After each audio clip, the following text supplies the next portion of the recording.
एक रेगिस्तान जहां सदियों से बारिश नहीं हुई, फिर भी किसी तरह जीवन कायम है। कौन सी छिपी हुई शक्ति पृथ्वी के सबसे शुष्क रेगिस्तान को जीवित रखती है? अर्थ डायरी हिंदी में आपका स्वागत है, जहां हम पृथ्वी के सबसे अजीबोगरीब और सबसे एक्सट्रीम एनवायरनमेंट्स को एक्सप्लोर करते हैं। अगर आप यहां नए हैं, तो इस वीडियो को लाइक और सब्सक्राइब करें और अंत तक देखें, क्योंकि जो आप देखने वाले हैं, वह रेगिस्तानों के बारे में आपकी सोच को हमेशा के लिए बदल सकता है। जब आप रेगिस्तान की कल्पना करते हैं, तो आपको क्या दिखाई देता है? चिलचिलाती गर्मी, आंखों को चौंधिया देने वाला सूरज, मीलों तक फैले बेजान सैंड ड्यून्स। लेकिन यहाँ नॉर्दर्न चिली में रेगिस्तान एक बिल्कुल अलग कहानी कहता है। यह एटाकामा है, पृथ्वी का सबसे dry non polar desert.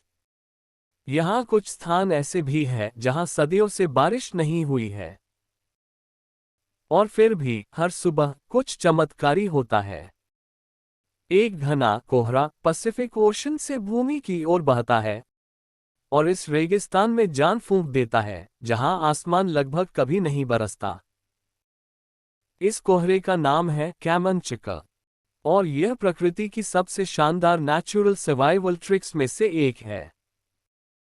Atacama का अस्तित्व इस रीजन की जियोग्राफिकल एक्सट्रीम कंडीशंस के कारण है।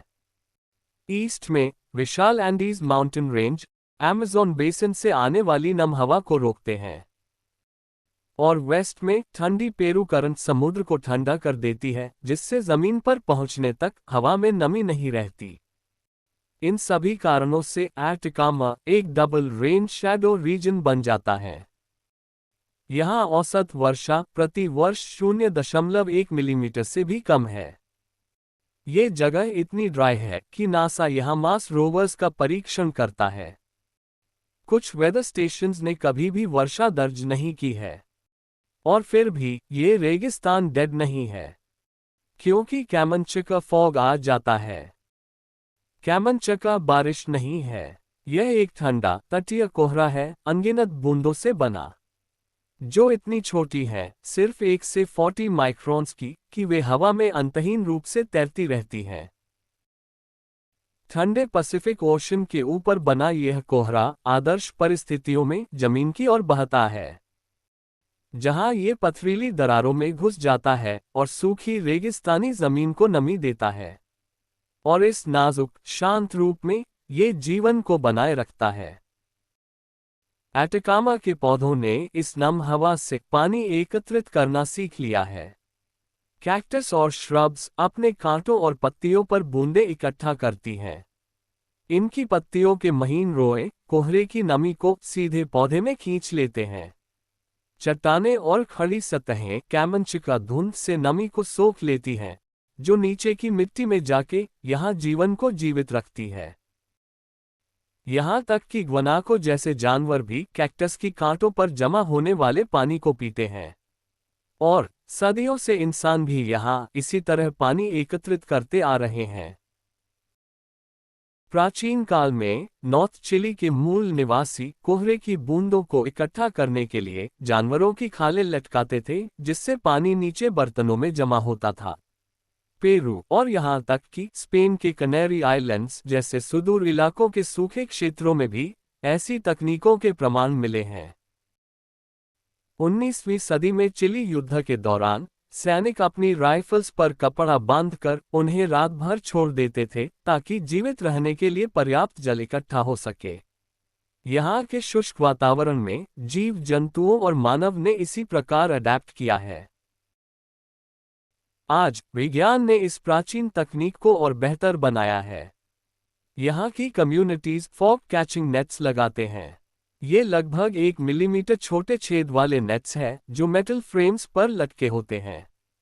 जैसे जैसे कैमनचिका यहाँ से गुजरता है, नम हवा जाल से टकराती है। एकत्रित होकर यह नमी पानी की बूंदें बनके और भारी हो जाती हैं। गुरुत्वाकर्षण उन्हें नीचे की ओर खींचता है, और फिर यह पानी पाइप से स्टोरेज टैंक्स में इकट्ठा किया जाता है। घने कोहरे से पानी बनने का सफर सस्ता और सस्टेनेबल है। न्यूनतम पर्यावरणीय प्रभाव वाली यह प्रणाली सिर्फ ग्रेविटी से चलती है। यहाँ fog catching nets farming, forestation और दैनिक उपयोग के लिए स्वच्छ पानी प्रदान करते हैं। चिली से यह आइडिया पेरू, मेक्सिको और दुनिया भर के कई अन्य ड्राई रीजन्स में उपयोग किया जा रहा है। हालांकि फॉग कैचिंग नेट्स इन सूखे स्थानों के लिए लाइफलाइन है, फिर भी वे चुनौतियों से रहित नहीं हैं। फॉग हार्वेस्टिंग पूरी तरह से नेचर पर निर्भर करती है। अच्छे दिनों में 1 स्क्वायर मीटर के जाल से 7 से 10 लीटर पानी इकट्ठा किया जा सकता है। 8 से 32 मीटर के बड़े नेट्स प्रतिदिन सैकड़ों लीटर पानी इकट्ठा कर सकते हैं, कभी कभी बेस्ट कंडीशंस में लगभग 1000 लीटर तक। पीने के लिए, खेती के लिए, यहाँ तक कि सूखी रेगिस्तानी मिट्टी में हरियाली लौटाने के लिए ये पर्याप्त है। लेकिन जब कोहरा कम होता है या जलवायु परिस्थितियां बदलती हैं, तो प्रवाह लगभग शून्य हो सकता है। वैज्ञानिक एक नई अनिश्चितता की चेतावनी भी देते हैं। क्लाइमेट चेंज फॉग पैटर्न को बदल सकता है, हवा में बूंदों के आकार को छोटा कर सकता है, या यहाँ तक कि कोहरे को और ऊंचा कर सकता है, फॉग कैचिंग नेट्स की पहुंच से परे। इससे यहाँ की कम्युनिटीज को सर्वाइव करने के लिए अतिरिक्त जल की आवश्यकता होगी। इन परेशानियों के बावजूद फॉग कैचिंग नेट्स पानी की कमी से निपटने के सबसे सरल और लो एनवायरमेंटल इम्पैक्ट समाधानों में से एक हैं। जब परिस्थितियां अनुकूल होती हैं, तो वे हवा से शुद्ध पानी खींच लेते हैं, भूमि को पुनर्जीवित करते हैं और यह साबित करते हैं कि एक बूंद भी मायने रखती है। फॉग हार्वेस्टिंग 1000 साल पुरानी प्रथा का आधुनिक जीवन रेखा के रूप में पुनर्जन्म का एक प्रभावशाली उदाहरण है। एटाकामा, यह एक ऐसा रेगिस्तान है जहां बादल गुजरते हैं लेकिन बरसते नहीं, जहां जीवन बारिश का इंतजार नहीं करता, वह आकाश को अपने मुट्ठी में बंद करता है। कैमनचिका फॉग एक रेगिस्तान से हमारी अपेक्षाओं को बदलता है। ये हमें दिखाता है कि पृथ्वी के सबसे शुष्क स्थान में भी प्रकृति अडैप्ट करती है और मनुष्य भी इसके साथ अडैप्ट करना सीख सकते हैं। तो अगली बार जब आप रेगिस्तान शब्द सुने, तो एटाकामा को याद करें, कोहरे को याद करें, कैमनचिका को याद करें जो चिली की बंजर धरती को जीवन देता है। ये हमें याद दिलाता है कि हमारा ग्रह कितना अद्भुत और कितना शानदार है। यह अर्थ डायरी हिंदी है, जहां हम पृथ्वी के सबसे रहस्यमय स्थानों और उन्हें जीवित रखने वाले रहस्यों का पता लगाते हैं। अगर आपको ये वीडियो पसंद आया तो लाइक, शेयर और सब्सक्राइब करें और बेल आइकॉन पर क्लिक करें ताकि आप कोई भी न्यू वीडियो न चूकें। Stay curious and thanks for watching.